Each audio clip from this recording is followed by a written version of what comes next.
Hey everyone, Anthony Fantano here, internet's busiest music nerd. Hope you're doing well, and it's time for a weekly track roundup where I give my thoughts, my opinions, my feelings on a bunch of tracks that have dropped over the past week or so. I give my thoughts on them, positive, negative, or somewhere in between. Either way, they are all linked down below, so you can check them out for yourself. That is the MO with this video, so let's, with no further ado, get into it. Quick shout out to our Turntable Lab link, though. If you use it to buy some vinyl, some turntables, some whatever, we get kickback from it. We also have our Patreon page linked down below, so you can check that out as well and get some extra bonus monthly content while supporting us in the process. Access to our Discord community, too. We also have a little YouTube Shorts page where we put out some cool short-form content every week that you can check out, and also our revamped website with a news section that is always updated. Make sure to hit that link down below, too, for that. And a quick shout-out to a song from an artist that comes by way of Jeremy. Editor Jeremy, who also works on the website, wants to recommend a track by Henry Hall, son of Julia Louise Dreyfus and Brad Hall. He makes sort of funny, wiry, silly little indie rock tracks that clash a bunch of genres together, sort of DIY, slightly comedic, but actually pretty sharply performed. The track Jeremy wants to point your guys' way is a Wikipedia-ing Poison Snakes. So if you've ever thought to yourself, what would a song about Wikipedia-ing poisonous snakes sound like? You have your answer right here. All right, let's move into the worst tracks of the week. We have maybe more of those than I personally would like, but we have Tears for Fears sounding utterly disappointing with this very bland new track over here, The Girl That I Call Home. Which apparently is attached to just some very bad AI art. This is just very tacky. Don't really get it. What is going on? Astronaut sunflower field? Wiener clouds in the background? Yeah, I don't get it. Anyway, we also have Pharrell, who has come through the new track, I guess, in tandem with his forthcoming Lego biopic movie thing. It's an obnoxious song. It's quite obnoxious, actually, even by Pharrell standards. And I like the song Happy, mind you. But this is just grating as heck. I'm not looking forward to hearing more of this, to say the least. We also have one from Tate McRae, It's Okay, I'm Okay, who is sounding as bland as ever on this new track over here. Ripping off Britney Spears a little bit. Instrumental sounds like something that Timbaland would do back in the day, but not really anything in terms of a standout chorus or memorable vocals either. Just very, unimpressive pop. And speaking of unimpressive pop, geez, Katy Perry misses again. She cannot seemingly get on the ball with these new singles, even with somebody who, music-wise, talent-wise, is as on fire as Doechii is currently. I was looking forward to this track just based off the Doechii feature alone.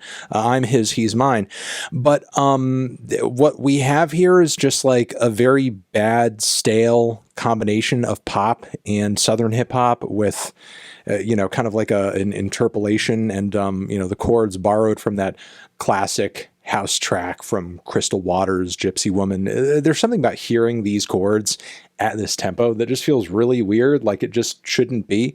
It's an awkward rehash, and I'm just tired of the pop industry continuing to dish out these lesser versions of classic songs. And again, Katy Perry is the latest to make an attempt at that and fail miserably. We also have the industry refusing to just let Juice WRLD rest and continuing to put out clearly mediocre songs from his vault that just shouldn't see the light of day. I'm not even going to say the name of this track. It's not even worth your time. Just let the guy rest. We also have a Playboi Carti pretty much just sounding like Future on this new track, All Red. I've had some people sort of on Twitter getting mad about this comparison and talking about how it's unfair or da-da-da-da-da. And, I'm holding him to some kind of like, ridiculous standard just because he is taking inspiration from another artist. This is not just merely a case of an artist being inspired by another artist's work. This is literally a Future song. He's just sounding like Future, with a Future-ass vocal inflection, with a Future-ass flow, over a Future-ass beat, without even a good hook attached to it. Like, that's it. It just sounds like a Future throwaway. If Future made this song, it would never make an album because there's nothing catchy about it. Like, if this was just in Carti's normal voice, it wouldn't be catchy either. The only thing that makes this track stand out or memorable in any way is that he literally sounds like a dead ringer for Future on this song in such a way to where it's not even just inspired, it's a blatant and utter ripoff. It's just a ripoff. It's a ripoff. That's what it is. There's nothing interesting or special about it. He's just ripping off another artist because apparently he's out of his own ideas. All right. These songs that I was on the fence with, not crazy about myself, but you might like them more than me. They are as follows. We have a hardstyle producer, Yosef, who's come through with a bit of a banger over here. I'm not going to say that it's as fireworks as it could possibly be as some other hardstyle stuff out there. And, I think the chord progression and, vocal sample could use a bit of work, but it's very visceral. It's got some good builds, and as far as like hard style goes, it's not corny or anything like that. It's going to get the hard style rave moving. I'll say that. All right, moving on from there, we have The Weeknd with a brand new single from his upcoming album cycle, a track that I'm not super excited by, Dancing in the Flames. Once again, Abel is doing the 80s thing, the new wave and synth pop thing, but it seems like this time, as far as vocal melodies and lyrics goes, he's not really going above and beyond, and the production isn't really that cinematic either. Just seems like he's kind of cutting things down a lot on this track and just playing it super straight, very simple, and, to my ears, it's not really holding a candle to anything that has been nearly as epic or interesting from the past couple of records. So, I don't know. That's just me, though. I know a lot of fans out there were kind of on the fence with Dawn FM. Maybe you'll like this more, but I don't know. I kind of like the dark, theatrical, cinematic direction that record and its many tracks took, and it sort of seems like Abel is pulling back on that a little bit with this new cut, in my opinion. But who knows? It's just one single. Maybe the rest of the record will sound totally different. All right, we also have one from the band Show Me the Body from their upcoming Corpus 2 EP. So basically, they're dropping a couple EPs of material this year, which is pretty interesting if you're looking for those punky riffs and beats with a not too bad feature either. On this track, Stomach, you have certainly found it. So give it a spin. All right, moving on from there, we have Men I Trust, who have come through with a new single as well, Husk. While I have been warming up to this project lately through some of the new singles, this one I'm not super crazy about. It's just like some very kind of, jangly, soft, dime a dozen, like indie rock stuff, very hollow and very kind of washed out. I've heard more interesting stuff in this lane, though I suppose, this track by that usual quality standard is not too bad. We also have Eminem, who has come through with a version of the track Fuel, which some of you may remember is off of his, latest LP, The Death of Slim Shady. But now we have a new version of it that does not have JID. It has shady artists on it, Westside Boogie and Grip, but they most definitely hold their own on this track. So absolutely no shade to them. It's just that, kind of delivering or re-delivering it in this fashion, I just feel like, it's of course like not going to necessarily hold a candle to the version with JID. I just wish he kind of did a newer, a different song with, his label artists. I think that would have been more interesting, honestly. Moving on from there, Charlie XCX has come through with a remix of Talk Talk featuring Troye Sivan, which I'm a little on the fence with. It's very smooth. It's very soft. It's very cute. It kind of, spins the narrative of the track around a little bit, but it's not nearly as interesting as the original, in my opinion. We also have Arca teaming up with Tokischa, which I was pretty excited going into it because it's been a minute since I've heard like a good Tokischa, like, crossover or collab. I believe the last one that like really hit for me was that Sexy Red one, honestly.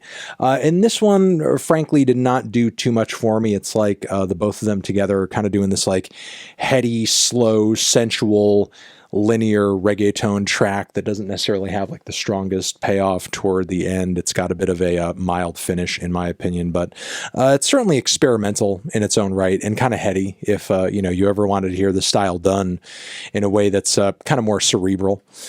We also have The Alchemist and Schoolboy Q, who apparently are going to be collabing more this year. Ferrari's In the Rain, I guess, is our first big taste of this. And, overall, I just thought this was okay. It was fine. In terms of like song structure, loops going on in the background, it's your usual Alchemist fare that, in my opinion, he didn't really switch styles up or sounds up at all to kind of complement Schoolboy Q. Sort of seemed like Schoolboy kind of melding himself more to his style, but simultaneously not really going above and beyond lyrically to sort of make this crossover more interesting than maybe just a normal solo Schoolboy Q record would be. But I don't know. I mean, maybe it'll get more intriguing as we get more material from these two when they work together more.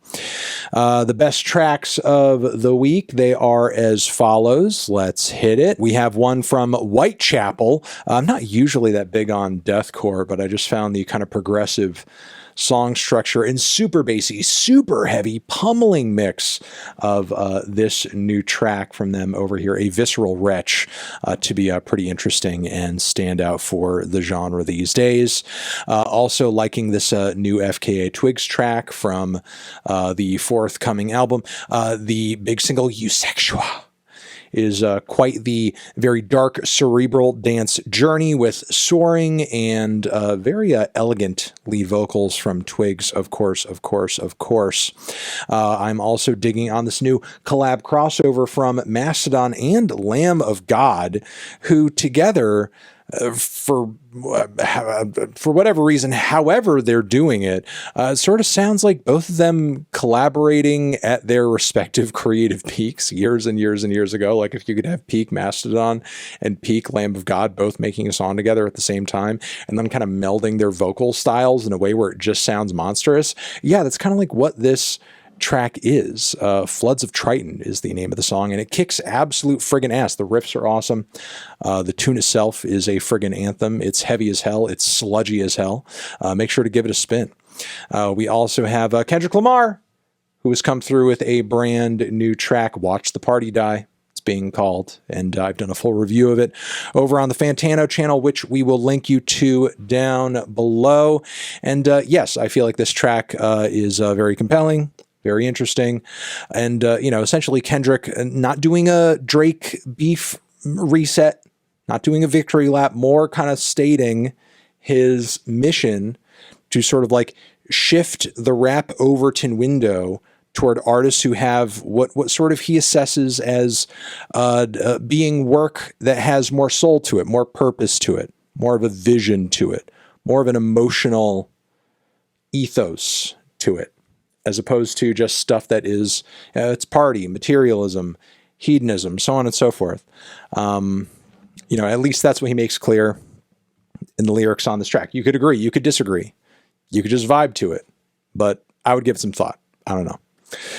All right, moving on from there, Joey Badass has come through with a sensual little cut featuring Chloe that I think works pretty well. He's experimented here and there with doing like, slower jams and stuff, but I would feel like, I feel like this is like one of the better instances of him doing that. Tell Me is the name of the track. And yeah, it's like a good kind of rap and R&B hybrid. We also have horsegiirL, electronic music producer horsegiirL, coming through with a teaser track to the forthcoming EP from her that should be dropping very soon. And this track, as far as like quirked up, strange, odd, fun electronic music, eat, sleep, slay, repeat, is a bop, is a jam, is a banger and a half. And honestly, I can't get enough of it. It's just fun as hell. Give this one a spin. If you give anything in this list a spin, make it this. This is fun as hell. All right, we have one here also from a forthcoming collaborative EP between Frost Children and Haru Nemuri. What? Are you serious? What? How? Are you, what? I can't even believe it, honestly. I'm not even going to try to say the name of this track. I'm going to ruin it. It's the only track from the EP out right now. Soul Kiss is the name of the forthcoming project. And yes, I feel like this song over here is an amazing meld of both of their styles. It's rockin', it's electronic, it's totally exuberant and thrilling, and you know, bold, punchy, experimental too. Really liking this like explosive collision of styles. I would not expect a crossover between these two acts to be as thrilling as it is, and yet it is. So actually, again, pretty excited to hear more from this forthcoming project. We also have The Garden, who's come through with a very punky electro type track with some very clubby driving kicks. That's very short but very entertaining as well. Ballet is the name of the cut. We have Franz Ferdinand, who is hitting us with a very ambitious, glammy, kind of lo-fi 2000s garage rock revival rocker. Audacious is the name of the track. This is quite a creative anthem as well, while being very kind of classic Ferdinand too. Also shout out to ASAP Ferg, who is like really bringing back that 2000s New York club rap, bling era rap feel, with you know, some very dance floor oriented beats and some hooky lead vocals as well. Also enjoying this new one from Miss Dev Lemons. I feel like this is one of her poppiest tracks in a while, a very 2000s pop oriented too. It kind of seems like this era is just really coming back in a big, bold way on a lot of recent tracks. And, you know, I kind of like that it's being rehashed in kind of a weird, alternative, playful way, especially on this track. And, you know, finally, shout out to Clipping, who is also bringing back some hip hop with a club feel on this new one, Run It. David Diggs is absolutely smashing it lyrically. And, yeah, it's just kind of interesting to hear the band still deliver something that is grim, that is edgy, that is textured, while delivering some very club-oriented, very dancey rhythms coming off the instrumentals. So, you know, respect to the experimental hip-hop trio extraordinaire for coming through with a good, strong single, Run It. So, awesome. Weekly track roundup done, in the can. Hopefully you got some good recommendations out of this video. And you guys are the best. Anthony Fantano, weekly tracks forever.